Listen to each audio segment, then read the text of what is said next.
facile à écouter. Tu as un petit peu dépassé, mais ce n'est pas grave. Et nous allons commencer à essayer, voir les membres du jury, qu'est-ce qu'ils pensent, et est-ce qu'ils ont des questions à poser ou bien des éclaircissements. Et nous commencerons par notre ami, le professeur Souad Gamache. C'est l'épidémiologiste et c'est un travail qui concerne en premier lieu l'épidémiologie. Vous avez la parole, mon ami.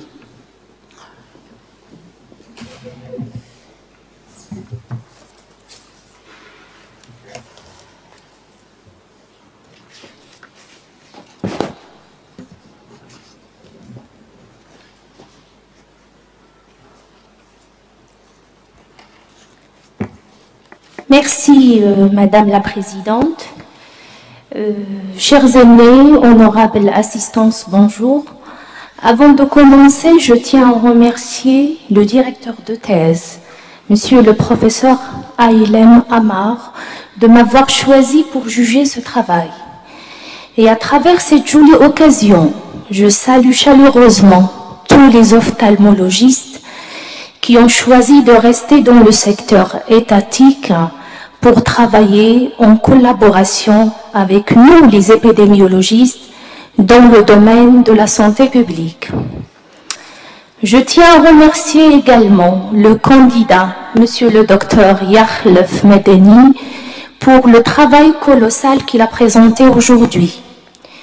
J'étais surpris vraiment par la rigueur statistique, le respect de la méthodologie. Il s'agit d'un produit scientifique très intéressant, voire original, vu la rareté des études épidémiologiques dans le domaine de la santé oculaire en Algérie. Ce travail mérite, à mon avis, d'être prolongé et publié dans des revues internationales. En matière de glaucome, donc, j'ai bien aimé le volet épidémiologique. Le candidat a procédé à un dépistage général de la population de Bdjaïa par un échantillon représentatif, chose qui n'est pas facile dans le terrain. Ce qu'il a présenté, Dr Yakhlef, est une révolution dans le domaine de la prévention, du fait qu'il s'agit d'une maladie de cause principale de cécité bilatérale dans la population de plus de 40 ans dans notre pays. Dr Yakhlef, vous avez parlé de Béjaïa Aïstadi, je le confirme, franchement.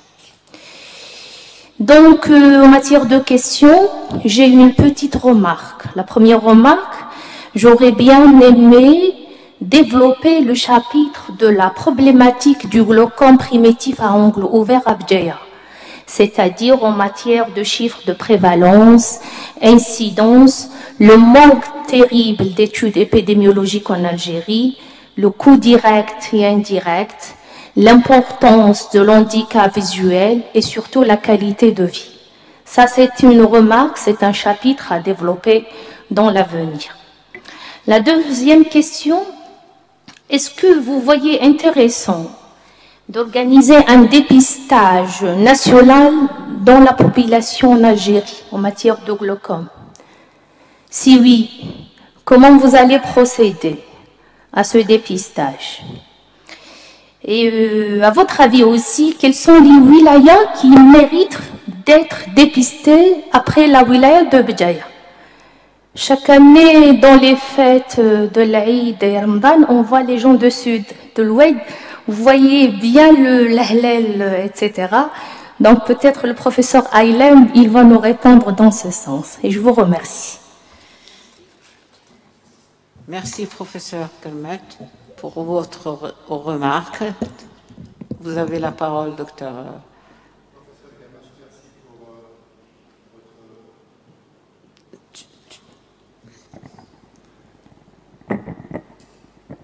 Professeur Gamache, merci pour vos propos. C'est vrai qu'au départ, nous avons voulu faire un travail intéressant à Béjaïa. On est parti pour faire un dépistage avec un tirage au sort fait par l'ONS dans la population générale. Donc on est parti avec la matrice électorale. C'était difficile, j'étais perdu parce que j'ai convoqué 2000 personnes à Béjaïa. Je me suis retrouvé avec 160.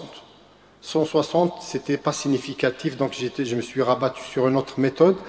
Alors, pour répondre à votre question, dépistage au niveau national, ça sera pas facile.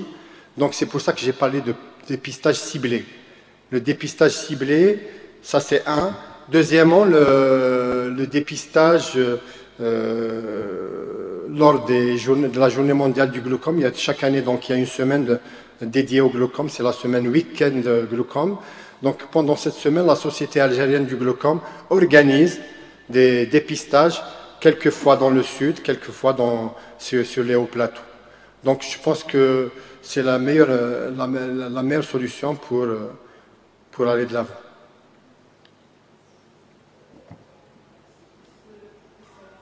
Aïlem a quelque chose à ajouter? Merci.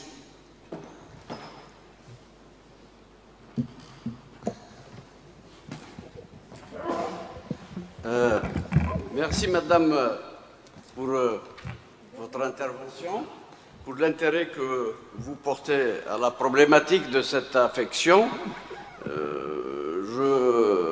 La réponse apportée par le candidat, je crois qu'elle est complète. Je me permets juste d'apporter une petite clarification qui est liée à mon expérience. J'ai rencontré dans les années 90 le président de l'Académie américaine d'ophtalmologie, qui était le chef de la mission médicale américaine en Algérie en 1963. Et il m'avait appris quelque chose, c'était au début des années 90, ouais, c'est 90 ou 91, il m'a dit que le glaucome, c'était le voleur silencieux de la vue. Ce qui rend tout à fait important votre approche, mais qui est malheureusement pas toujours facile à réaliser, y compris dans les pays les plus développés qui disposent de moyens nettement supérieurs aux nôtres. Il m'avait aussi appris quelque chose qui n'a rien à voir avec l'ophtalmologie, mais de façon générale, c'était un hypercapitalisme qui aimait un pays à l'époque considéré comme socialiste, le nôtre, et qui m'a dit que votre approche de développement en général et de la santé en particulier était la meilleure de tous les pays qu'il connaissait, et il connaissait presque tous les pays du monde. Le résultat, c'est qu'aujourd'hui, il y a en Algérie autant d'ophtalmologistes que dans toute l'Afrique subsaharienne réunie qui concentre 850 millions d'habitants. Nous sommes beaucoup plus nombreux que les ophtalmologistes marocains, tunisiens, libyens, mauritaniens que nous entourent. Mais on est encore loin de pouvoir si vous voulez, répondre positivement à l'ensemble des demandes exprimées par nos populations. Et cette affection-là, donc le voleur silencieux de la vue, elle concerne presque 1 million de personnes dans notre pays. Plus de 60% ne le savent pas, parce que si les voleurs silencieux de la vue, c'est qu'il n'y a aucun symptôme. Notre ami n'a pas suffisamment bien insisté sur les différentes cécités, parce qu'il y a les cécités curables, comme la cataracte, on s'en fout, elle est curable.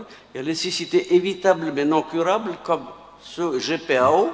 Donc il faut le dépister avant, sinon l'évolution naturelle c'est vers la cécité qui se fait entre 50, 55 ans et 60 ans, d'où l'importance de la problématique que vous avez réunie. Donc c'est un petit ensemble d'informations que je tenais à porter à votre conseil. Merci beaucoup, madame. Merci à vous.